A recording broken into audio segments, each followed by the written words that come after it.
Ini tepuk tangan percaya, ini tepuk tangan pemeliharaan Tuhan yang luar biasa. Tahukah saudara ketika malaikat datang kepada Maria, dia akan diberikan nama Immanuel, artinya Allah beserta kita. Kita ada hari ini karena janjinya, setianya tidak pernah berubah. Terima kasih Tuhan, kami akan menikmati persekutuan dengan tubuh dan darah-Mu. Ambil roti yang ada di tangan kita. Tuhan, kami percaya, kami angkat juga ini buat orang-orang yang kami kasihi, yang sementara sakit, yang sementara dalam pergumulan. Hari ini kami tidak meminta, tapi kami mengambil apa yang sudah Tuhan sediakan. Tuhan Yesus, kesembuhan sudah Engkau sediakan. Damai sejahtera sudah Engkau sediakan. Damai sejahtera ku tinggalkan bagimu, bukan diupayakan. Dan kami mengambilnya di dalam iman dengan percaya. Dan setiap kali kami melakukan perjamuan kudus, kami mengingat akan karyamu yang sudah selesai. Ia mengambil roti, ia mengucap syukur, memecah-mecahkannya dan berkata, inilah tubuhku yang diserahkan bagi kamu. Tubuh Tuhan tidak ada kista, tubuh Tuhan tidak ada tumor, tubuh Tuhan penuh dengan kemenangan dan kita diberikan tubuhnya. Artinya semua kelemahan kita diambil dan Dia berikan yang terbaik. Percayakah saudara bahwa roti di tangan kita adalah persekutuan dengan tubuh Kristus? Tuhan, kami makan dan bilur-bilur-Mu menyembuhkan. Bahkan mata kami terbuka untuk melihat kemuliaan yang Kau sediakan bagi kami. Dan kami berjalan dari kemuliaan kepada kemuliaan. Kami makan dengan percaya dan terima berkat-Nya dalam nama Yesus. Haleluya. Makan dalam nama Yesus.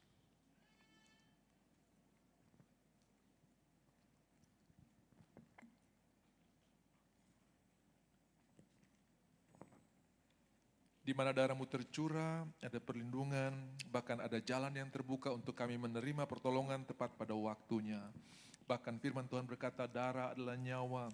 Nyawa itu pikiran, perasaan, dan kehendak. Hari ini kami tidak lagi bergantung kepada perasaan kami, karena perasaan kami bukan kebenaran.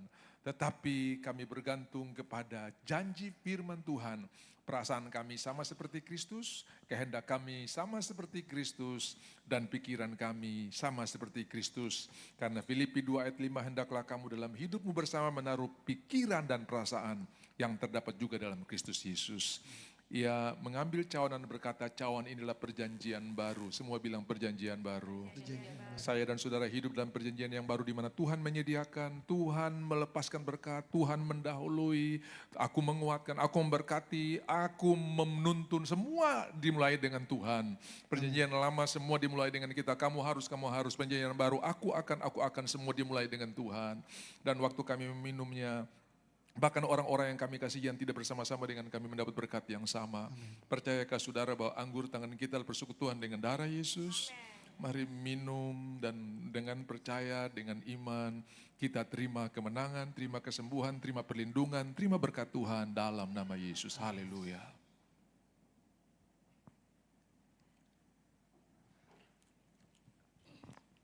Terima kasih Tuhan, terima kasih Tuhan. Immanuel, Immanuel, Engkau besertaku.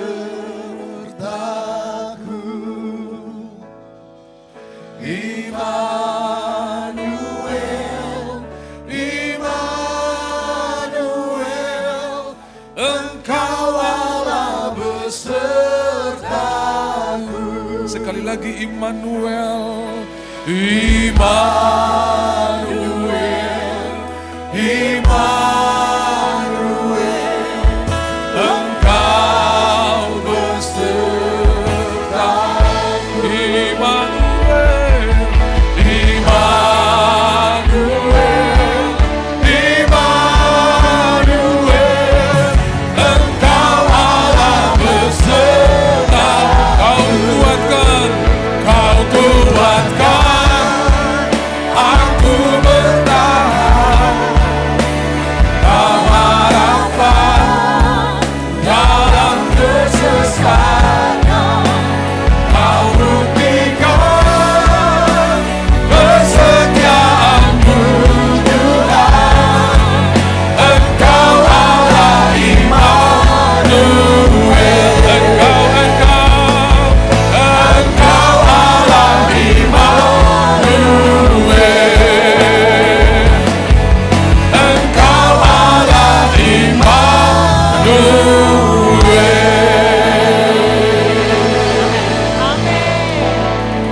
Tuhan berkata, percayalah kepada Tuhan dengan segenap hatimu dan jangan bersandar kepada pengertianmu sendiri. Amsal pasal 3 ayatnya yang kelima, mari kita baca sama-sama. Karena jalan Tuhan bukan jalan kita, ya, pikiran Tuhan bukan pikiran kita, dan rancangan Tuhan beda dengan kita. 2, 3. Percayalah kepada Tuhan dengan segenap hatimu dan janganlah bersandar kepada pengertianmu sendiri. Dihilangkan, hafal 2, 3. Percayalah kepada Tuhan dengan segenap hatimu dan janganlah bersandar kepada pengertianmu sendiri. Oh, I trust the Lord, my Savior, the one who will never fail, who will never fail. I trust the Lord, my Savior, the one who will never fail, who will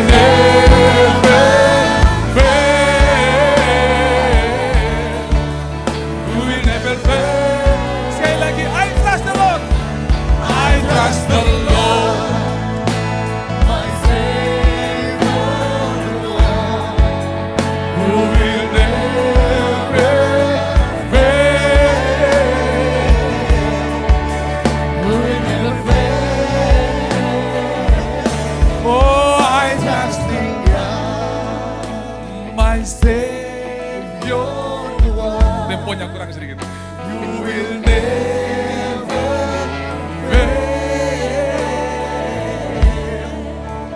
You will never fail. I trust in God. Mazmur 139. Mazmur 139. Kita lihat ayatnya yang pertama, baca lagi sama-sama. Hari ini kita pulang dengan firman Tuhan yang penuh di mulut kita. Ya, Mazmur 139. Mari kita lihat doa di hadapan Allah yang Maha Tahu. Untuk pemimpin Tuhan, Mazmur Daud 3. Tuhan, Engkau menyelidiki dan mengenal aku. 2. Engkau mengetahui kalau aku duduk atau berdiri. Engkau mengerti pikiranku dari jauh. 3, Engkau memeriksa aku kalau aku berjalan dan berbaring. Segala jalanku kau maklumi. 4, sebab sebelum lidahku mengeluarkan perkataan, sesungguhnya semuanya telah kau ketahui ya Tuhan. Jadi baru seruan hati, baru renungan hati, sudah Tuhan ketahui. Amen. Yang setuju katakan amin. Amen.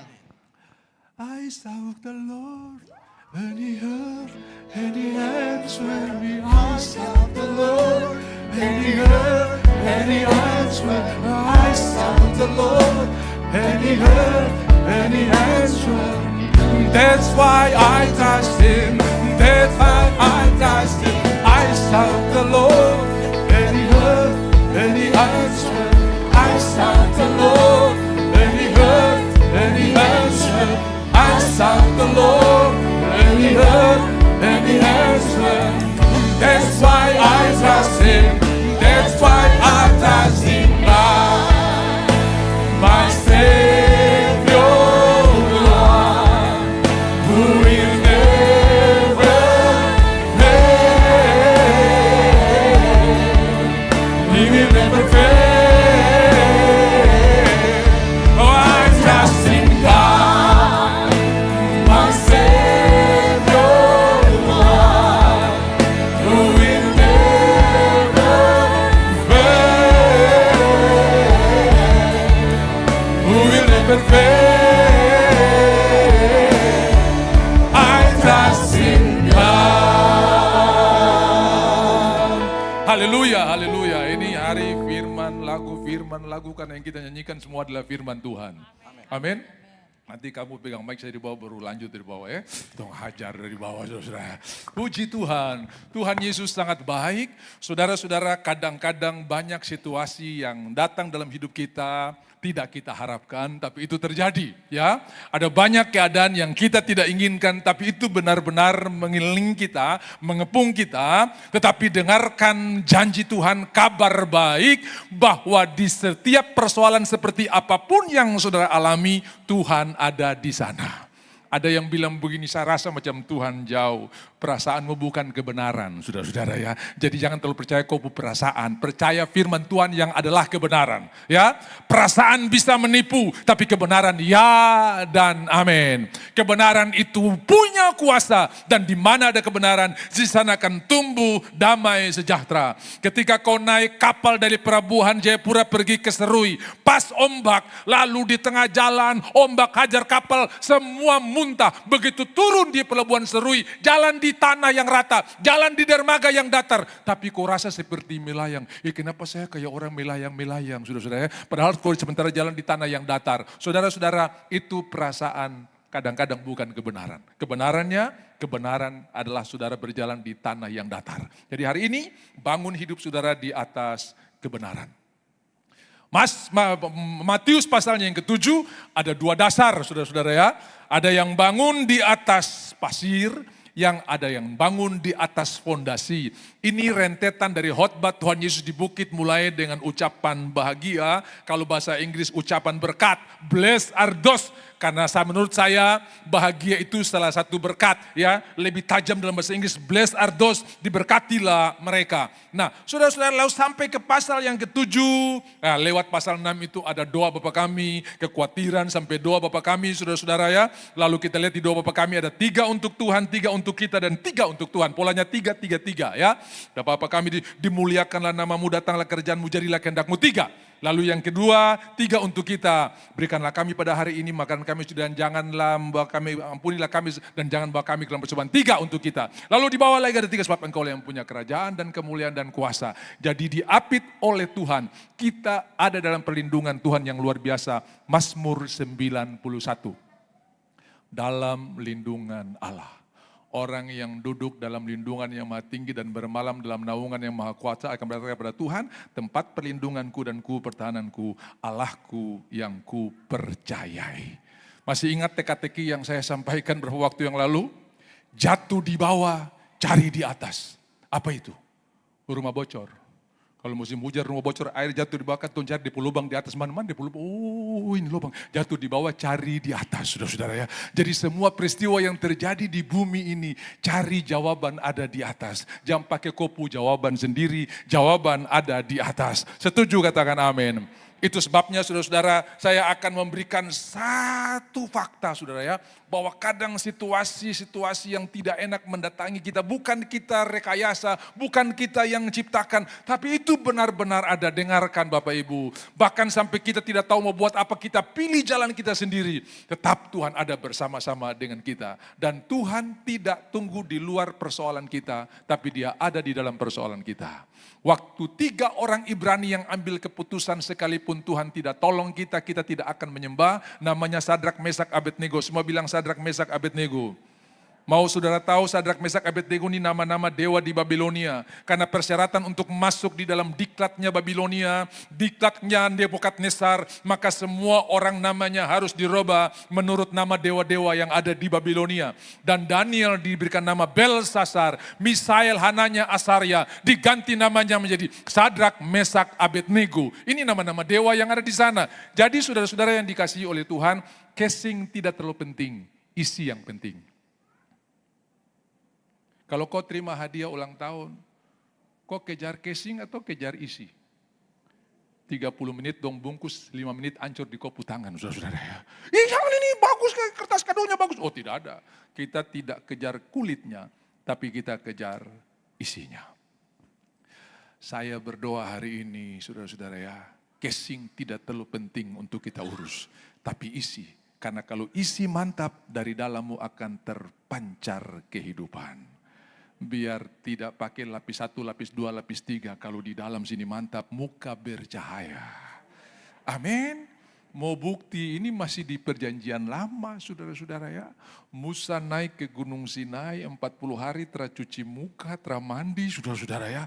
Turun muka bercahaya sampai orang Israel bilang tutup kau pemuka karena kami tidak sanggup melihat kemuliaan yang keluar. Nah saudara-saudara ternyata bersekutu dengan Tuhan akan membuat kita menjadi sama seperti Tuhan. Dengan siapa kita bersekutu akan membuat kita menjadi sama seperti orang itu. Nah saudara-saudara 3 orang Ibrani ini yang namanya sudah diganti menurut nama Dewa Babilonia. Mereka masuk ke dalam dapur api karena keputusan yang mereka buat.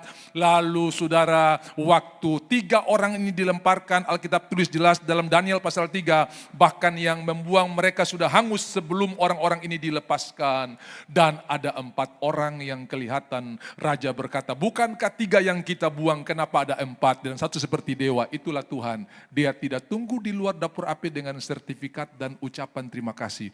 Ternyata kamu anak-anakku yang sangat aku banggakan, terimalah karangan bunga, mahkota emas, terimalah sertifikat, saya bangga dengan kamu. No, dia tidak tunggu di luar dapur api, tapi dia ada di dalam dapur api bersama-sama dengan saudara. Tuhan tidak tunggu di luar persoalan saudara, walaupun saudara rasa sendiri, tapi Tuhan ada di dalam sana. Bisa bilang amin? 1 Korintus 10 ayat 13, pencobaan-pencobaan yang kamu alami adalah biasa. Semua bilang biasa. Jadi jangan bilang begini, aduh Bapak ini yang saya alami luar biasa. Lalu dia mulai bilang sama temannya, belum tentu kalau kau alami seperti saya kau tahan. Sombong sekali saudara, berarti dia lebih kuat dari semua orang yang lain saudara-saudara ya. Belum tentu. Ya, semua kita akan mengalami menurut kadar kita, tetapi saudara saya lebih percaya firman Tuhan bahwa semua yang terjadi biasa. Sehingga iblis tidak punya cara, tidak punya akses untuk mengobok-obok dan merusak pikiran kita. Ini luar biasa, ini tanda Tuhan tidak meninggalkan engkau. Karena dia selalu membangkitkan kesan bahwa Tuhan itu jahat. Makanya di dalam Taman Eden, iblis pakai firman, tentulah Allah berfirman. Jadi kalau kau terpakai firman, kau kalah dengan iblis. Bilang kiri kanan jangan kalah dengan iblis, saudara-saudara ya. Ada pendeta yang berkhotbah begini, setia seperti iblis. Orang marah semua, tunggu jangan dulu marah. Iblis itu tidak pernah bosan, walaupun dia gagal hari ini, dia tunggu waktu yang terbaik. Kalau kau kurang setia, kau kalah dengan iblis yang setia, saudara-saudara ya. Tapi saya mau bilang begini, hari ini bisa pakai lebih baik lah, saudara. Jangan pakai iblis sebagai standar, Tuhan sebagai standar. Bisa bilang amin? Karena dia gak ada apa-apanya. Makanya saya bilang kenapa orang Ambon tuh mati muda, karena tiap kali ketemu, beta kira saya mati, saudara-saudara ya. Coba ganti yang lebih bagus, ketong umur panjang saudara-saudara ya. Ya coba gantilah, kelihatannya bahasa gaul, tapi saudara ada makna di dalamnya karena mati hidup dikuasai oleh lidah. Gitu toh? Kadang-kadang anjing di sana bukan maki, anjing kok tambah ganti saudara-saudara ya. Kenapa kita tidak pakai yang lebih bagus? Ciptaan Tuhan, kok gagah sekali, kok dijadikan segambar dengan Tuhan. Kenapa kita tidak pakai yang jauh lebih bagus? Kita harus tiru-tiru yang gaya dunia. Ini kan Pak lagi viral, ini lagi top ini Pak. Yang menurut orang banyak belum tentu menurut kata orang, menurut firman Tuhan. Jadi jangan ikut orang banyak. Pak ini udah viral, semua orang sudah pakai nih. Semua pakai ayat firman Tuhan. Berseribu rebah di sebelah kiri, berlaksana. Saya tetap percaya kepada Tuhan, saudara-saudara ya. Ini Pak semua orang banyak sudah ikut ini. Jangan, orang banyak bukan penentu kebijakan. Tetapi kebenaran. Walaupun saudara sendiri, terima kasih. Walaupun saudara sendiri, tetap maju. Haleluya. D coba ya, coba D. Tetap ku ikut. Walau sendiri, tetap ku ikut. Walau sendiri, tetap ku ikut. Walau sendiri, ku tak ingkar, ku tak ingkar, ku tak ingkar. Ini cerita atau lagu ini lahir di India ketika ada orang yang dipaksa untuk menyangkal Tuhan, ya. Lalu begitu dia dipaksa untuk menyangkal Tuhan, dia nyanyi dari depan itu, I have decided to follow Jesus. I have decided to follow Jesus. I have decided to follow Jesus. No turning back. No turning back. No turning Kalau kau tidak mau menyangkal Tuhan, maka keluargamu, istri, anak-anakmu ini akan dibunuh. Salib di depan, dunia di belakang. Itu kira-kira begitu yang bait kedua. Akhirnya anak-anak disembelih, dipotong. Ini karena kau keputusan, salib di depan, dunia di belakang, anak-anak dipotong. Lalu bait ketiga tadi, tetap ku ikut. Jadi ini ada 3 fase sampai terakhir dia pun harus dimusnahkan. Dan sudah tahu itu menjadi benih bagi India. Karena di mana ada darah orang-orang percaya yang tercurah. Itu seperti benih yang membuat penuaian yang luar biasa. Oke, kita tinggalkan itu dulu. Nah, mari kita lihat Hakim-Hakim pasalnya yang ke-17. Saudara, Hakim-Hakim itu ada 21 pasal, ya. Dan mulai dari Otniel sampai Simpson kurang lebih ada 13. Ya, kenapa saya bilang kurang lebih? Karena ada yang ke-6 yaitu Abimelek, anak daripada Gideon, dari pembantunya atau dari budaknya yang membunuh anak-anak kandung dari Gideon 70 orang. Dia yang mengangkat diri di Sikem sebagai raja. Itu ada yang meragukan dia bukan hakim tapi dia raja. Nah, sesudah itu ada yang lain sampai ke Gideon, kurang lebih ada 13 termasuk Abimelek itu. Lalu pasalnya yang ke-17 ya, itu ayat ini pertama kali ditulis. Pada zaman itu tidak ada raja di antara orang Israel. Setiap orang berbuat apa yang benar menurut pandangannya sendiri. Yang kedua ya, untuk membuktikan bahwa betapa seriusnya keadaan orang Israel ini sampai ditulis 4 kali. Pasal 18 ayat 1. Pada zaman itu tidak ada raja di antara orang Israel. Dan pada zaman itu suku Dan sedang mencari milik pusaka untuk menetap. Jadi suku Dan ini belum dibagi, mereka cari-cari. Tapi Alkitab tulis tidak ada raja, jadi mereka buat menurut maunya mereka. Pasalnya yang ke-19, ayatnya yang pertama. Terjadilah pada zaman itu ketika tidak ada raja di Israel. Lalu yang paling terakhir, pasal 21 ayat yang ke-25. Pada zaman itu tidak ada raja di antara orang Israel. Setiap orang berbuat apa yang benar menurut pandangannya sendiri. Saudara bisa bayangkan kalau kita ibadah hari ini terus saudara atur kursi menurut apa yang saudara suka. Satu menghadap ke belakang, satu menghadap samping. Betapa kacaunya ibadah ini saudara-saudara ya. Betapa rusaknya ibadah ini. Nah, ini yang terjadi pada zaman Hakim-Hakim setelah Simpson selesai. Tidak ada raja. Ini bukan mereka punya mau. Dan mereka tidak tahu mau buat apa. Tapi kalau saudara baca cerita-cerita ini. Mulai dari pasalnya yang ke-17, 18, 19, 20, 21. Saudara bisa lihat ada selipan-selipan di dalam. Ada pewayuan-pewayuan yang dimunculkan Tuhan dengan tidak kentara bahwa Tuhan ada bersama-sama dengan mereka. Salah satu yang paling luar biasa saudara-saudara, yaitu ada seorang dari suku Yehuda dan dia juga orang Lewi. Tidak ada orang punya gelar 2 suku. Yehuda ya Yehuda, Lewi ya Lewi. Tapi ini bicara tentang Kristus yang muncul di tengah-tengah ketidakpastian. Dia raja dari suku Yehuda, Lewi dia imam. Sama seperti Melkisedek yang ditulis dalam kitab Ibrani. Begitu juga Kristus, dia raja karena raja itu dari suku Yehuda ya. Suku Yehuda itu melahirkan raja-raja. Di dalam Kejadian 49 itu Yakub bernubuat ya. Tongkat kerajaan tidak akan pindah daripadamu Yehuda sampai tiba orang yang berkuasa memerintahnya ya, sampai tiba Mesias. Dan ini Yehuda lambang Yesus adalah raja. Lalu yang kedua dari suku Lewi dia imam.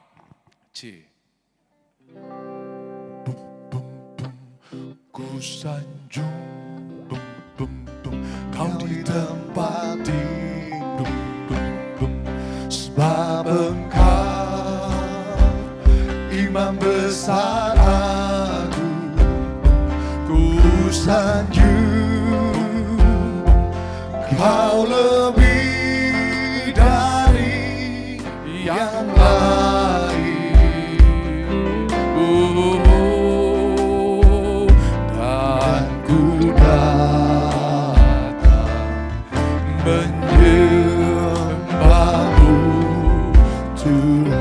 Sudah tahu fungsi imam? Imam itu tidak berdiri untuk kepentingannya, tapi imam itu berdiri untuk kepentingan umat Tuhan kepada Tuhan.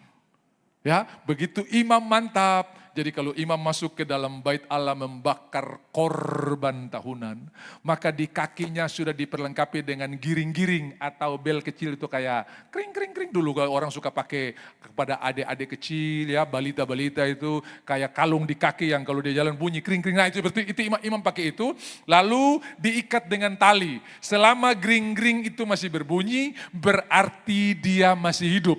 Kalau gring-gringnya sudah tidak berbunyi lagi, berarti dia sudah mati. Dan tidak ada orang yang bisa masuk ke dalam untuk menjemput atau mengambil mayatnya, karena dia juga pasti akan mati. Nah, untuk menghindar dari kematian orang-orang yang lain, maka dong akan tarik itu mayat keluar. Dan kalau sampai ada imam yang mati di ruang Maha Kudus, berarti Israel hancur.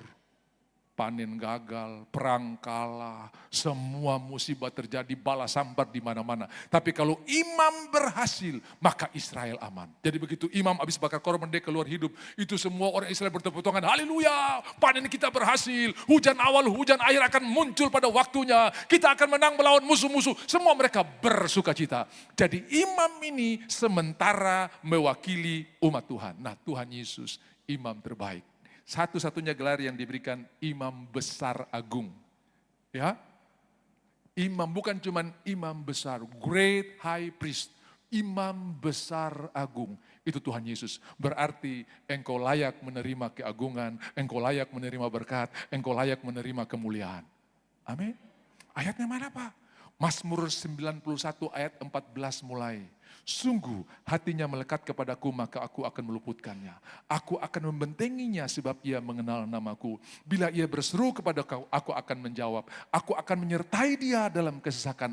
Aku akan meluputkannya dan memuliakannya. Lalu ayat 16, akan kukenyangkan dia dengan panjang umur dan akan kuperlihatkan kepadanya keselamatan daripadaku.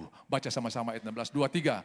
Dengan panjang umur akan kukenyangkan dia dan akan kuperlihatkan kepadanya keselamatan dari. Ini yang ngomong Tuhan, orang suci, orang tulus kalau ngomong pasti digenapi. Tuhan kita maha tulus, maha suci, pasti akan digenapi. Amin. Panjang umur masih ada koma dan kutunjukkan kepadanya keselamatan daripadaku. Ada orang panjang umur tapi keluarga rapat mau taruh di panti wirda, mana nih mama, ini oma, ini nenek ini ya. Tapi ada orang panjang umur, cucu berebut, anak berebut, tinggal dengan orang saja. Kenapa? Karena telah kami lihat oma punya doa luar biasa, tete punya doa luar biasa. Telah kami lihat berkat Tuhan luar biasa. Saya ingat ada satu orang ya, di daerah Grime, muda umur 80-an sehat-sehat, lalu tiba-tiba dia bilang begini, semua anak-anak cucu-cucu kumpul, hari ini Tete mau berdoa, karena Tuhan semua panggil Tete, Tete semua pulang. Saudara ya, lalu dia memberkati semua, dia memberkati anak-anak, memberkati cucu-cucu, habis itu dia mandi, dia pergi tidur, dan dia kembali. Jadi saudara-saudara bisa lihat bahwa indah sekali, apa yang Tuhan janjikan akan kutunjukkan keselamatan yang daripadaku. Saya bilang amin. Makanya saya kan sudah ulang omong-omong di sini saudara-saudara ya. Saya kalau orang meninggal hati-hati berkhotbah, saya tidak mau bilang, saudara jangan sedih karena orang ini sudah dipanggil Tuhan. Itu sorga bisa protes saya, kok jangan khotbah sembarang, itu bukan saya panggil dia yang datang sendiri. Makanya saya mulai ganti, orang ini sudah menghadap Tuhan. Karena menghadap bisa dua kemungkinan, dua opsi. Inisiatif sendiri atau resmi dipanggil. Saya berdoa kita resmi bukan inisiatif, saudara-saudara ya. Kalau minum mabuk sampai paru-paru hangus terus mati berarti inisiatif sendiri, saudara-saudara ya. Haleluya. Jadi jangan percaya omongan yang lain, percaya kepada Tuhan. Pernah ada cerita, ada satu orang kepelangin mabuk terus. Kalau di gang malam-malam orang setidur dia balap dengan knalpot racing dan semua orang pun doa cepat mati orang ini. Makanya sudah lihat orang tiap kali pergi melayat orang meninggalkan nyanyiannya sama di seluruh dunia. Kenapa yang baik-baik mati semua, yang kurang ngajar itu masih umur-umur panjang ya. Lalu doang bilang begini, jangan terlalu baik cepat mati. Siapa bilang, Tuhan bilang kan aku kenyangkan dia dengan panjang umur kok. Kok mau pakai orang punya mitos atau firman Tuhan yang ya dan amin? Kadang-kadang di gereja ini masih ada mitos, saudara ya. Padahal dia percaya Tuhan. Begitu pendeta tamu habis berkhotbah, lalu datang suami istri bilang, "Pak, minta foto boleh?" Boleh. Pendeta di tengah, kiri kanan suami istri, kemudian ada yang bisik-bisik dari belakang, "Jangan 3 orang." Karena ada kepercayaan yang di tengah itu mati cepat, saudara-saudara ya. Makanya kalau saya mau bunuh gubernur gampang. Foto suruh taruh dia di tengah, besok dia mati, saudara-saudara ya. Tidak seperti itu. Itu mitos, firman Tuhan lebih hebat dari semuanya. Amin. Jadi Paulus berkata kepada Timotius yang neneknya mamanya punya iman tapi dia masih kasih ingat. Jauhilah tahyul dan dongeng nenek tua dan latihlah dirimu beribadah. Semua bilang latihan. Jadi ibadah itu sebuah latihan. Mengampuni itu latihan. Saudara lihat kalau kita sakit hati tidak usah lihat orangnya, lihat propertinya saja. Jantung tak pukul, itu seng merah di entrop manusia paling kurang ngajar, saudara. Cuma lihat seng rumah saja, ketompu jantung tak pukul. Lihat jemuran, lihat depo mobil lewat, padahal sopir yang bawa ini, bukan dia yang bawa. Biar mampus ditabrak di jalan, saudara-saudara ya. Padahal orang lain, kalau kita sakit hati, semua jadi kabur, saudara-saudara ya. Semua jadi kacau. Tapi bersyukur hari ini kita latih diri kita untuk mengampuni. Ya, bayangkan wajahnya, aku berkati, aku mengampuni. Begitu besok depo mobil lewat, aman, saudara-saudara. Pas lewat depan pagar, tidak lagi sakit hati. Begitu ketemu orangnya, juga tidak jengkel. Sama dengan orang kasmaran. Orang kalau lagi kasmaran tidak usah lihat orangnya, lihat jemuran saja hati berbunga-bunga. Betul tidak, saudara? Aduh, itu daster yang dia pakai kemarin, aduh. Padahal orang tidak ada cuma jemuran, saudara-saudara. Padahal daster selobang-lobang ini. Begitu juga kalau orang sakit hati, saudara-saudara. Lihat properti jengkel. Kalau orang cinta, lihat semua properti juga adalah sukacita. Kalau saudara cinta Tuhan Yesus, langit, bumi, laut, dan segala isinya, itu jemurannya Tuhan. Amin. Setiap kali saudara lihat jemurannya Tuhan. Bila kulihat bintang gemerlap dan bunyi guru ku dengar, ya Tuhanku, tak putus aku melihat ciptaanmu yang besar. Saya tanya lagi, ini sudah lama tertanya, tapi hari ini saya tanya supaya kau ingat lagi. Kalau kau lihat bintang gemerlapan, cuaca cerah atau mendung? Yang pasti kalau bintang gemerlapan itu cerah atau mendung? Mantap. Kalau bunyi guru guntur kiri kanan itu mendung atau cerah? Kalau tagihan cair itu cerah atau mendung?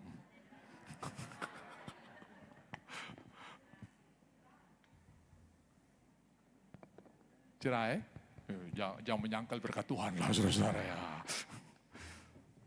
Kalau dompet tinggal KTP mendung atau cerah? Tapi refrennya bilang apa?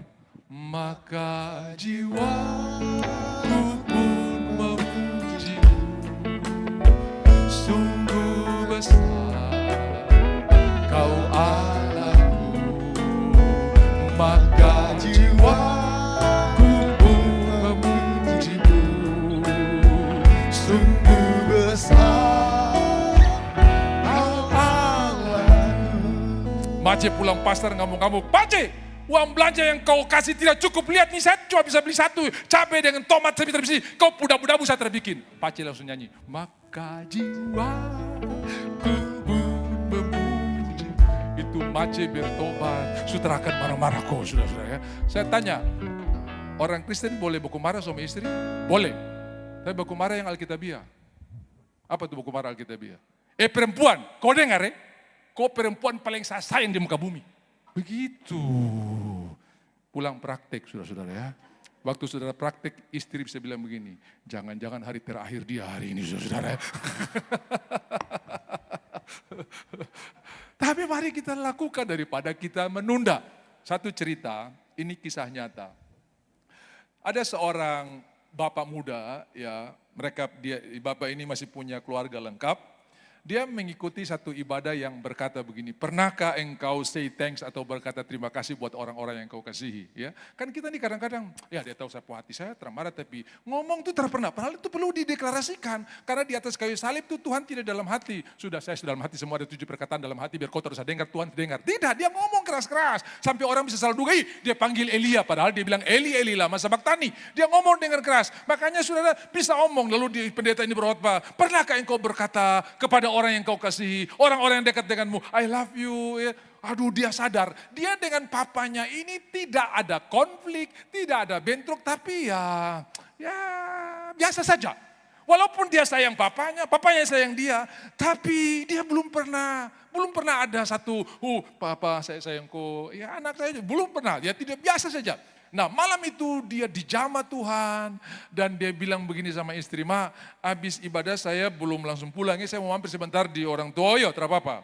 Lalu saudara-saudara dia telepon ke rumah, sebelum telepon dia berdoa, Tuhan, ini masih telepon engkol dulu saudara-saudara, telepon yang putar. Dia bilang, Tuhan kalau boleh jangan mama yang angkat, papa yang angkat, kalau mama yang angkat itu biasa kan. Urusan apa tengah malam, mau bikin apa jam-jam begini? Itu urusannya panjang, karena saudara-saudara bagian interogasi kalau perempuan tuh jauh lebih detail daripada laki-laki saudara-saudara ya.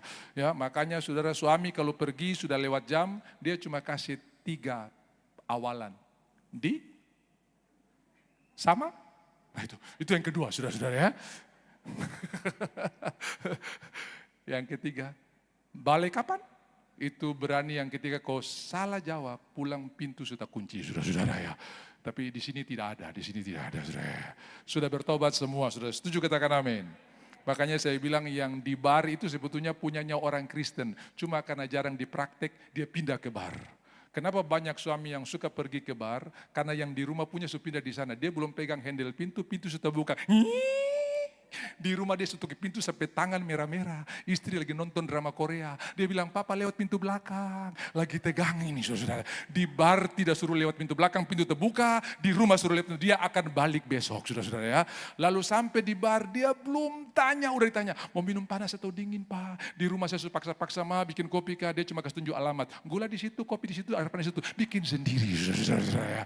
Jangan cuma kasih tunjuk alamat. Nah, makanya saya khotbah, saya ingatkan ulang-ulang. Kalau anak mau pulang sekolah, tinggalkan setrikaanmu. Kalau suami mau pulang kantor, tinggalkan kesibukanmu. Sambut mereka, bahkan bila perlu matikan drama Korea yang kau lagi nonton itu. Karena yang pulang ini kehidupan. Dia bisa berdoa kalau kau lagi sakit. Dia bisa peluk dan dia bisa bilang I love you. Sementara televisimu yang paling canggih tidak bisa bilang I love you. Amin. Amin. Ada di sini dia BMW yang tiap kali pulang, pas saya BMW sih bicara, Pak I love you, selamat datang. Kecuali dia pakai audio direkam saudara-saudara ya. Tapi ini yang bisa buat kehidupan, yang bisa buat suasana indah. Kalau sakit dia bisa pijit, sambut dia. Nggak ada yang bilang amin ini saudara. Kalau dia bawa uang saya sambut Pak. Tapi kalau tidak, tidak ada di sini, tidak ada. Tidak ada yang mengaku maksudnya saudara. Ini yang kita punya, ini sudah pindah ke tempat lain. Tapi mari kita kembalikan. Nah si ayah muda ini berdoa. Betul waktu dia telepon ayahnya angkat. Pak saya mau mampir sebentar di rumah. Ya. Begitu sampai di rumah saudara-saudara ya. Buka pintu. Ada urusan apa? Dia bilang begini. Saya cuma mau mampir sebentar saja. Saya cuma mau bilang buat papa saya sayang kau. Papanya kaget, belum pernah dia dengar bangkon ini, papanya lompat langsung bilang, yo papa juga sayang kau, dong baku peluk pulang. Dan malam itu dia plong sekali, dia suka cita sekali. Dia cerita buat istrinya, lalu mereka bersyukur, mereka berdoa saudara-saudara ya. Dan tidur enak, besok pagi kabar yang tidak enak terdengar. Pagi-pagi buta papanya kena serangan, dibawa ke rumah sakit, 2 hari kemudian meninggal. Tapi orang yang paling bersuka cita adalah dia. Seandainya dia menunda malam itu untuk melakukannya, maka dia kehilangan kesempatan seumur hidup untuk berkata I love you kepada orang yang dia kasih. Ada 3 magic word ya, 3 kata yang paling berkuasa. Yang pertama thank you, semua bilang thank you. Yang kedua I love you. Yang ketiga I'm sorry. Ya toh? Jadi saudara-saudara jangan pernah ragu untuk bilang terima kasih buat orang yang berbuat baik buat kita. Gitu? Jangan pernah ragu bilang I love you untuk orang-orang yang kita kasihi. Dan jangan gengsi untuk bilang sorry untuk kesalahan yang kita lakukan. Ini 3 magic words, ini kata yang paling berkuasa. Nah, saudara-saudara, keadaan bisa berubah tapi ada Tuhan. Dan mari kita mulai menyesuaikan dengan kebenaran firman Tuhan. Datanglah kehendak, jadilah kehendakmu di bumi seperti, datanglah kerajaanmu, jadilah kehendakmu, sambung. Di bumi seperti di surga, artinya kita yang menyesuaikan dengan surga. Ada sebuah cerita, sebuah kapal yang berjalan di waktu malam, tiba-tiba di depan ada cahaya yang seperti mendatangi kapal ini. Kemudian nahkoda kapal berkata kepada Marconi atau juru radio, radio kapal depan suruh dia 5 derajat ke utara. Kapal depan, 5 derajat ke utara. Dia bilang, yang 5 derajat ke utara. Dia suruh kita yang roba arah. Bilang di sini nahkoda berpengalaman. Kapal depan, di sini nahkoda berpengalaman. Lebih pengalaman, jawaban dari depan. Ini kapten sudah habis sabar, dia ambil mic lalu dia bilang ini, kau dengar ya? Saya di atas kapal perang ini. Dan dia jawab dengan tenang, saya di atas mercusuar. Saudara-saudara ya, siapa yang harus roba saudara-saudara ya? Kira-kira mercusuar yang suruh kita roba tidak mungkin saudara-saudara ya. Dan kalau dia paksa dengan arah itu, dia pasti akan tenggelam. Bapak Ibu jangan paksa dengan kau mau-mau sendiri. Sesuaikanlah dengan sorga. Sesuaikanlah, makanya tadi kita mulai dengan Amsal 3 ayat 5. Jangan bersandar kepada pengertianmu sendiri. Tetapi percayalah kepada Tuhan dengan segenap hati. Amin. Ada keadaan di mana tidak ada raja. Aduh, situasi kenapa jadi begini? Saya ingat waktu antara keputusan Mahkamah Konstitusi sampai pelaksanaan PSU. Itu lama sekali. Ya, ada orang bilang, jalan-jalan sepi Pak. Orang-orang mau keluar, bikin apa juga terada uang. Bahkan banyak perusahaan-perusahaan yang hanya memperkerjakan karyawannya 16 hari dalam 1 bulan. Daripada mereka berhenti, daripada mereka tidak kerja, mereka pilih untuk tetap bekerja walaupun cuma setengah gaji. Saudara-saudara ya, begitu dan semua orang tidak inginkan ke situasi ini. Itu saya dengar semua anggota-anggota dewan lari bersembunyi. Saudara, kenapa? Janji-janji kampanye dan janji-janji politik semua belum bisa dieksekusi. Karena orang-orang datang di kantor tagih, mana kau janji dulu bikin ini. Tidak bisa bikin apa-apa saudara-saudara ya. Situasi seperti tidak kita inginkan, tapi itu terjadi. Nah sama seperti mereka tidak menginginkan, tapi itu terjadi. Dengarkan Bapak Ibu yang dikasihi oleh Tuhan. Tetap percaya kepada Tuhan. Kadang-kadang persoalannya sama, tapi Tuhan punya jalan keluar selalu berbeda. Tuhan kita selalu kaya dengan jalan keluar. Jadi jangan pakai kopu cara, persoalan yang sama, jalan keluarnya bisa berbeda. Ada orang buta ditumpangi tangan sembuh. Ada orang buta diludah ke tanah, obok-obok beceknya, taruh di mata yang buta. Cara Tuhan tidak selalu sama. Sudah bisa bayangkan, mata normal dikasih becek bisa buta. Ini mata buta tambah becek lagi saudara-saudara ya. Tidak masuk akal, tetapi cara Tuhan bukan cara kita. Setinggi langit dari bumi, Yesaya pasal 55, demikianlah tingginya jalan Tuhan dengan jalan kita. Jadi yang jatuh di bawah, cari di atas, harus menjadi gaya kita orang percaya. Selalu tanya Tuhan. Nah mari kita lihat satu contoh, satu case di dalam 2 Raja-Raja pasalnya yang ke-5. Mari kita lihat introduce-nya dulu, 2 Raja-Raja pasal 5, baru nanti kita pergi ke ayatnya yang ke-17 ya. 2 Samuel, bukan 2 Raja, 2 Samuel pasalnya yang ke-5, ini cerita ketika Daud diurapi menjadi raja atas seluruh Israel. Dia 3 kali diurapi pertama menjadi ajudannya si Saul, urapi kedua menjadi raja di Hebron, lalu urapi ketiga dia memerintah di Israel atas seluruh suku Israel ya. Jadi sudah kita lihat, jangan dulu ke-17, kita mulai dari ayat 1 dulu, kita lihat introduce-nya dulu, 2 Samuel pasalnya yang ke-5, jadi datanglah segala suku Israel kepada Daud, ini dia masih jadi raja di Hebron ya, di Hebron, dan berkata, ketahuilah kami ini darah dagingmu. Ayat 2, telah lama ketika Saul memerintah atas kami, engkaulah yang memimpin segala gerakan orang Israel, dan Tuhan telah berfirman kepadamu. Saudara dengar baik-baik, antara firman dikeluarkan sampai firman digenapi, ada persoalan banyak. Jadi bukan berarti Antara firman dikeluarkan terus karena ada perubahan-perubahan dari kita, karena kita kurang sabar. Tuhan bilang begini, batal. Tidak, firman Tuhan tetap pasti akan digenapi. Amin.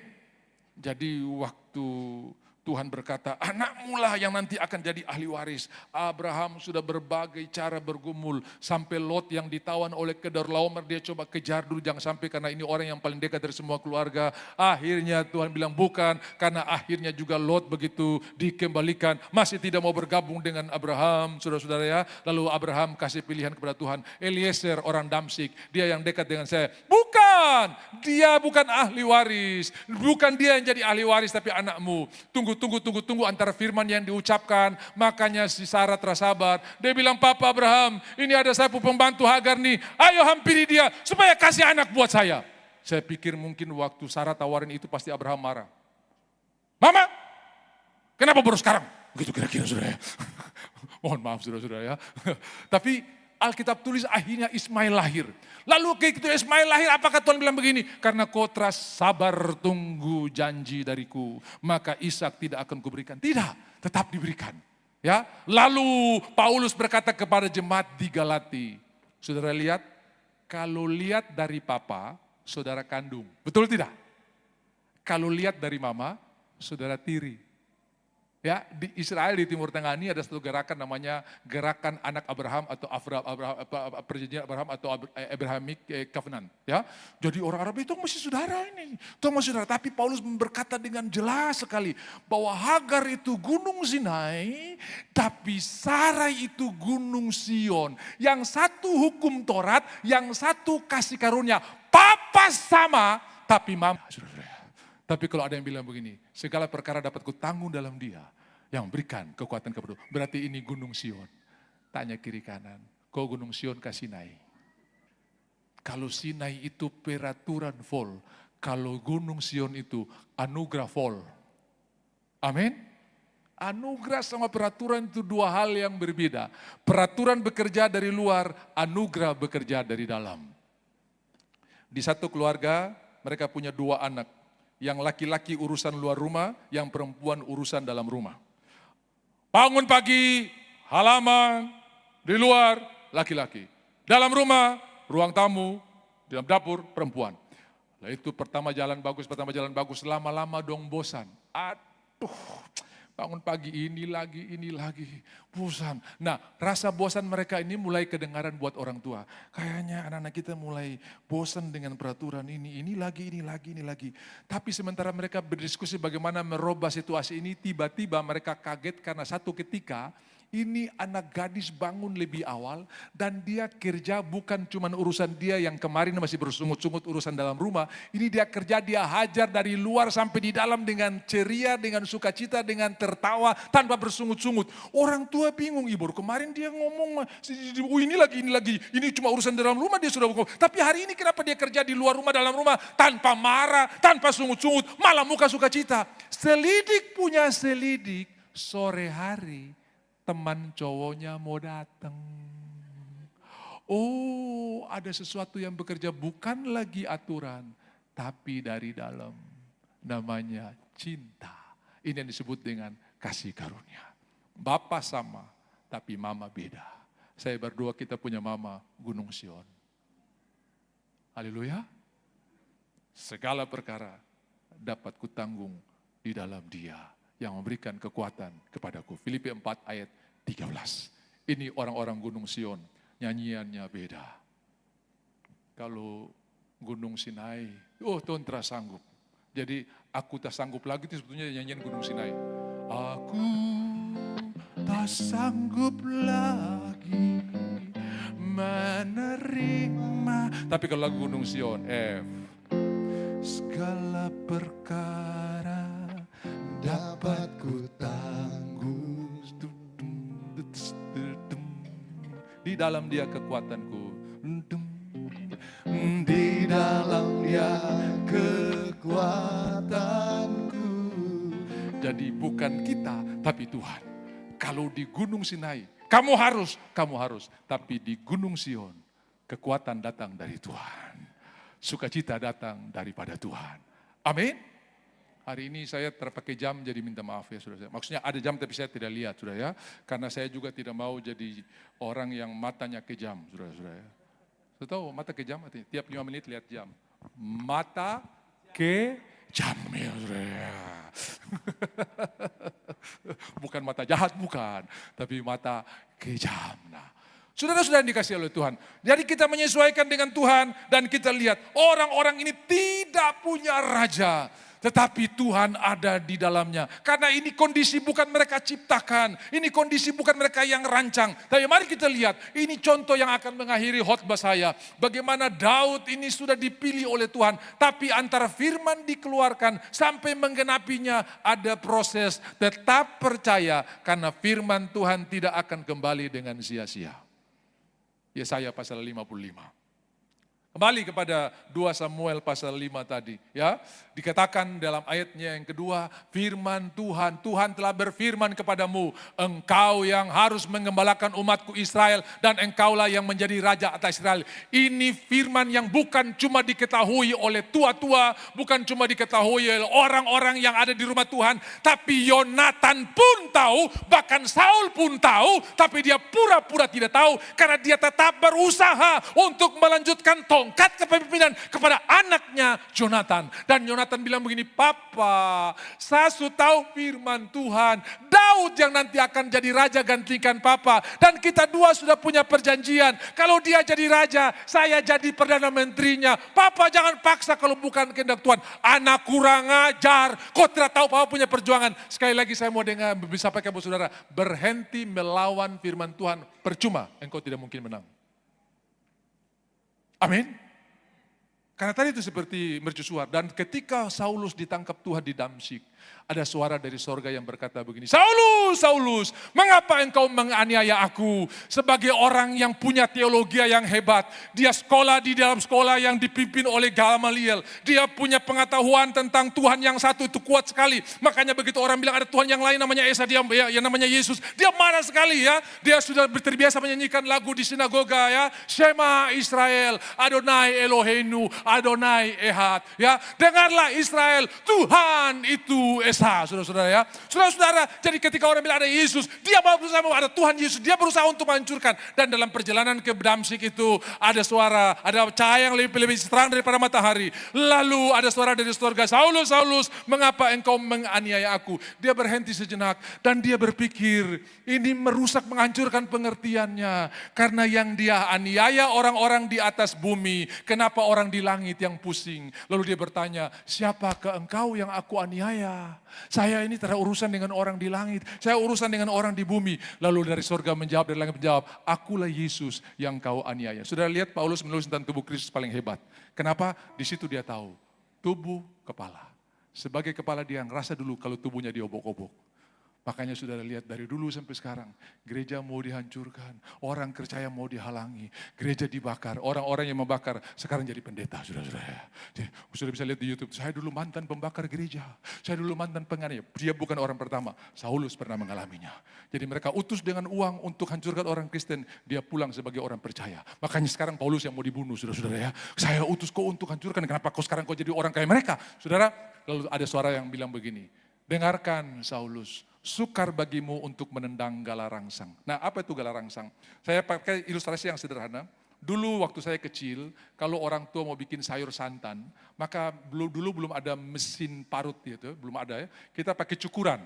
Nah, cukuran itu kelapa dikupas kulitnya, dibelah sama batoknya, masih ada daging di dalam tempurungnya, mulai dicukur.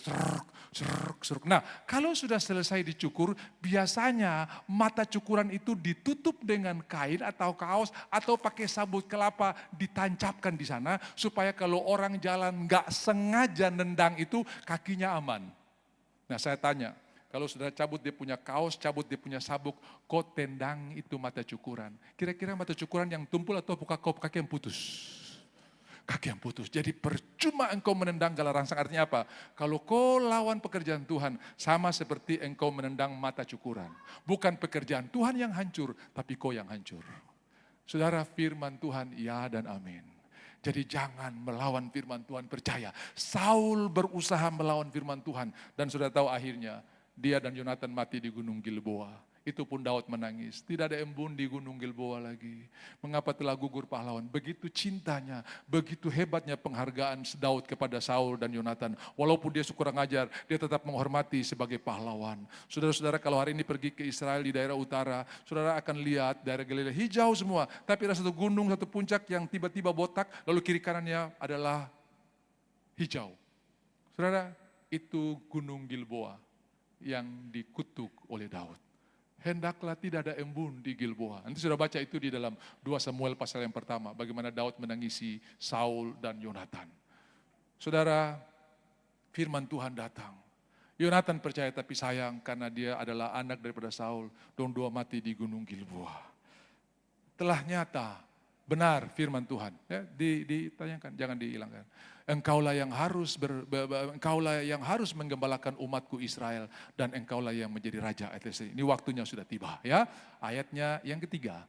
Maka datanglah semua tua-tua Israel menghadap raja di Hebron. Lalu Raja Daud mengadakan perjanjian dengan mereka di Hebron di hadapan Tuhan. Kemudian mereka mengurapi Daud menjadi raja atas Israel. 4. Daud berumur 30 tahun. Sudah 30 itu dalam masyarakat Yahudi itu adalah fresh-freshnya. Makanya domba yang dibawa untuk disembelih itu umurnya 1 tahun. Itu sama seperti orang imam yang melayani di rumah Tuhan 30 tahun ditabiskan. Sudah masih ingat umur berapa Yesus dibaptis oleh Yohanes Pembaptis? 30. Ya, lagi fresh-freshnya umur 30 tahun dan pada waktu dia memerintah 40 tahun lamanya. Ya, di Hebron dia memerintah di Hebron ada 7 tahun 6 bulan dan di Yerusalem ia memerintah 33 tahun atas seluruh Israel dan Yehuda. Jadi total dia memerintah 40 tahun. Nah, Bapak Ibu, lalu mari kita lihat, begitu dia jadi raja. Puji Tuhan, semua sudah selesai. Jangan dulu cepat-cepat bahagia, karena ada banyak ujian, ada banyak tes. Sekalipun engkau berjalan dalam lembah kekelaman, aku tidak takut bahaya. Aku berjalan, aku tidak takut bahaya. Karena ayat yang ke-17, ini testing datang dari orang Filistin. Ayat yang ke-17, orang Filistin mendengar bahwa Daud telah diurapi menjadi raja atas Israel. Lalu majulah semua orang Filistin untuk menangkap Daud. Mendengar hal itu, Daud pergi ke kubu pertahanan. Ketika orang Filistin itu datang dan memencar di lembah Refaim, ayatnya yang ke-19, bertanyalah Daud kepada Tuhan, apakah aku harus maju melawan orang Filistin itu? Akan kau serahkan mereka ke dalam tanganku? Tuhan menjawab Daud, majulah. Saudara-saudara, ini yang namanya memandang dan meminta, datanglah kerajaanmu, jadilah kehendakmu di bumi seperti di surga. Saya yang menyesuaikan dengan surga, bukan surga dengan saya. Maju, kau akan menang. Puji Tuhan, dia maju, dia memenangkan pertempuran dengan luar biasa. Oh, dia hajar, dia mengalahkan orang Filistin. Ia berkata, Tuhan telah menerjang. Ya, ayatnya yang ke-20, ya, Tuhan telah menerjang, dia musuh dan sebab itu orang menamakan tempat itu Baal Perasim. Ayat 21, orang Filistin itu meninggalkan berhalanya di sana. Lalu Daud dan orang-orangnya mengangkatnya 22. Ketika orang Filistin maju sekali lagi, ternyata kadang-kadang persoalan yang sama bisa datang lagi. Jangan buru-buru pakai pengalaman. Terima kasih buat pengalaman-pengalaman yang luar biasa. Ingatlah perbuatan Tuhan di masa lalu. Tetapi dengarkan, pengalaman bukan jadi dasar untuk membuat keputusan hari ini. Apalagi kalau persoalannya sama. Belum tentu jawabannya sama. Datang lagi persoalan. Ayatnya yang ke-23. Maka bertanyalah Daud kepada Tuhan. Untung dia tanya, sudah ya. Dan ia menjawab, janganlah maju. Ini kan masalah sama, orang sama, persoalan sama. Pasti jalan keluar sama seperti kemarin. Belum tentu. 10 persoalan yang sama, Tuhan punya 10 jalan keluar yang berbeda. Yang setuju katakan amin. Untung dia tanya, Tuhan bilang jangan. Kali ini kau yang diam, saya yang maju. Saudara-saudara yang dikasihi oleh Tuhan. 2026 ini kita bertumbuh dari kemuliaan kepada kemuliaan. Di mana kita belajar mengandalkan Tuhan. Karena kadang-kadang jawaban yang pernah Tuhan berikan di hari lalu, minggu lalu, tidak sama dengan jawaban hari ini. Walaupun persoalannya sama. Jalan keluar tidak selalu sama. Haleluya. Tuhan yang berperang, ada lagunya. Gerakan Allah mulailah. Gerakan Allah mulailah. Apa tuh? Eh ya. Ya. Gerakan Allah mulailah, gerakan Allah mulailah, ku dengar suara murbai, ku tahu. Ya. Jadi pohon murbai dengan pohon kertau itu sama ya. Jadi Tuhan yang bergerak, Daud melingkar, dan kali ini Tuhan yang berperang, dia bagian menjara. Izinkan Tuhan berperang di tahun ini. Mungkin saudara-saudara berperang di 2025 dan mungkin ini tahun Tuhan yang berperang bagi kita. Dan kita tinggal menjarah apa yang sudah dimenangkan oleh Tuhan. Haleluya. Kalau sudah diberkati dengan firman Tuhan, katakan amin. Situasi mungkin tidak kita inginkan, tapi kalau itu situasi ada pada saudara, dengarkan kabar baik. Tuhan ada di antaramu. Mari kita bangkit berdiri bersama-sama. Dan kita ucapkan janji Tuhan yang luar biasa dalam Mazmur 91 mulai dari ayatnya yang ke-14. Ini nyanyian sorga bagi kita, ini nyanyian Tuhan bagi kita, ya. Ini apa yang Tuhan katakan bagi kita, bukan apa yang kita katakan bagi Tuhan. Sama-sama kita mengucapkan dengan suara yang keras. Mazmur 91 ayat 14 sampai ayat yang ke-16. 1, 2, 3. Sungguh hatinya melekat kepadaku, maka aku akan meluputkannya. Aku akan membentenginya, sebab ia mengenal namaku. Bila ia berseru kepadaku, aku akan menjawab. Aku akan menyertai dia dalam kesesakan. Aku akan meluputkannya dan memuliakannya. Dengan panjang umur akan kukenyangkan dia dan akan kuperlihatkan kepadanya keselamatan daripadaku. Dengarkan perkataan-perkataan nubuatan ini. Tidak ada penyakit yang bisa bertahan di hadirat Tuhan. Tidak ada masalah yang bisa bertahan dengan firman Tuhan. Tidak ada persoalan yang bisa berdiri tegak di hadapan orang-orang yang diurapi. Siapakah engkau hai gunung yang tinggi, kata Zerubabel. Di depan orang yang diurapi engkau akan menjadi tanah rata. Saya tidak tahu hari ini ada gunung apa dalam hidup saudara. Tapi saya percaya ada pengurapan Tuhan di dalam saudara. Dan itu membuat semuanya akan dilumpuhkan oleh Tuhan. Dan engkau akan berjalan di tanah yang rata. Waktu engkau menyembah Tuhan, hadirat Tuhan dinyatakan. Waktu engkau memuji Tuhan, kuasa Tuhan dinyatakan. Mari sambil mengangkat tangan kita, saya minta nada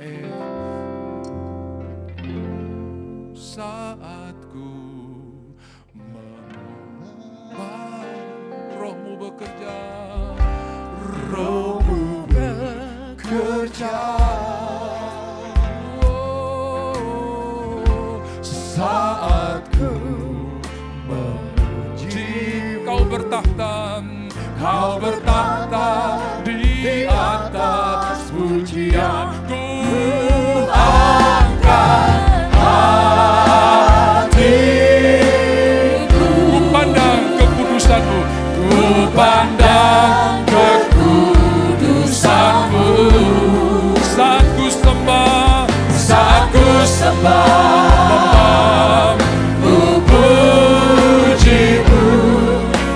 rasakan kehadiran-Mu Tuhan. Ku angkat hati. Persoalan di bawah jangan dilihat, lihat ke atas. Ku pandang kekudusan-Mu. Saat ku sembah, ku puji-Mu, ku rasakan kehadiran-Mu Tuhan. Bayangkan Yesaya pasal 6 ayat yang pertama. Dalam tahun matinya Uzia aku melihat Tuhan. Dalam tahun kontrakku belum cair, aku memandang Tuhan. Dalam tahun kontrakku direbut orang, aku memandang Tuhan. Dalam tahun proyekku disabit orang, aku memandang Tuhan. Mari kita baca sama-sama. Dalam tahun matinya Uzia, aku melihat Tuhan duduk di atas tahta yang tinggi dan menjulang, dan ujung jubahnya memenuhi bait suci. Waktu saudara lihat Tuhan, kuasanya turun memenuhi saudara. Ujung jubah ini dijamah oleh orang 12 tahun sembuh. saudara. Ini bicara kuasa Tuhan turun. Dalam tahun saudara putus kontrak. Kalau ada saudara sini yang kecewa, dalam tahun saya diputus oleh pacarku. Jangan cari dukun, lihat Tuhan saudara-saudara ya. Tuhan akan berikan engkau kekuatan dan akhirnya engkau berkata, ternyata yang tinggalkan saya itu imitasi. Yang asli sementara di jalan saudara-saudara ya. Bisa bilang amin? Nah itu sebabnya dalam tahun matinya Raja Uzia, ini harusnya firman ini bunyi begini. Dalam tahun Raja Uzia mati, saya cancel semua, saya punya pelayanan di tahun 2006 karena donatur sudah game over. Ya sudah ya, tidak. Tapi dia tetap memandang Tuhan dan apa yang kita lihat akan tunjukkan aksinya. Lihat Tuhan, Tuhan tunjukkan aksinya. Lihat masalah-masalah akan tunjukkan aksinya. Lihat kebenaran-kebenaran akan tunjukkan aksinya. Lihat persoalan-persoalan akan bikin episode-episode aksinya. Tidak akan berhenti. Tapi saudara-saudara, mari kita memandang Tuhan dan saudara lihat ayat 2 dan selanjutnya. Tidak pernah kekurangan berkat Tuhan. Malaikat serafim terbang, mereka bernyanyi holy, holy, holy, bukan menyanyi gawat, gawat, gawat. Mereka tidak bernyanyi parah, parah, parah, parah, tapi holy, holy, holy. Ya Tuhan, kuduslah Tuhan Allah Maha Kuasa. Padahal donaturnya sudah mati. Nyanyian saudara pun akan berbeda kalau saudara memandang Tuhan. Ku angkat hatiku, ku pandang, ku pandang kekudusan-Mu. Saat ku sembah, saat ku sembah, ku puji-Mu, ku rasakan kehadiran-Mu Tuhan. Saat ku sembah, oh, saat ku sembah, ku puji-Mu, ku rasakan kehadiran-Mu Tuhan. Ku rasakan kehadiran-Mu Tuhan. Sekali lagi, oh, ku rasakan kehadiran-Mu Tuhan. Amin, amin. Ini tepuk tangan percaya, ini tepuk tangan kemenangan. Haleluya, haleluya, haleluya, haleluya, haleluya. Besok ada mujizat. Minggu ini pintu-pintu terbuka. Kami percaya waktu Paulus dan Silas, mereka bukan berdoa untuk pintu terbuka. Mereka memandang Tuhan. Dan waktu mereka memandang Tuhan, Tuhan yang bukakan pintu. Berhenti meminta apa yang sudah Tuhan siapkan. Hanya bersyukur yang sudah Tuhan siapkan itu engkau akan ambil. Belenggu terlepas, pintu terbuka, jiwa-jiwa diselamatkan. Terima kasih Tuhan, terima kasih. Kami mengucap syukur karena kebenaran memerdekakan kami. Rasa malu, rasa tertolak, rasa tidak berharga, hari ini kami dapatkan kehormatan dari sorga. Engkau memahkotai kami dengan kasih setia dan kebenaran. Jubah kami bukan lagi jubah perkabungan, tapi jubah sorak-sorai. Terima kasih Tuhan Yesus, terima kasih. Kebajikan, kemurahan mengikuti kami. Anugerah Tuhan tercurah dengan luar biasa. Mari pegang persembahan.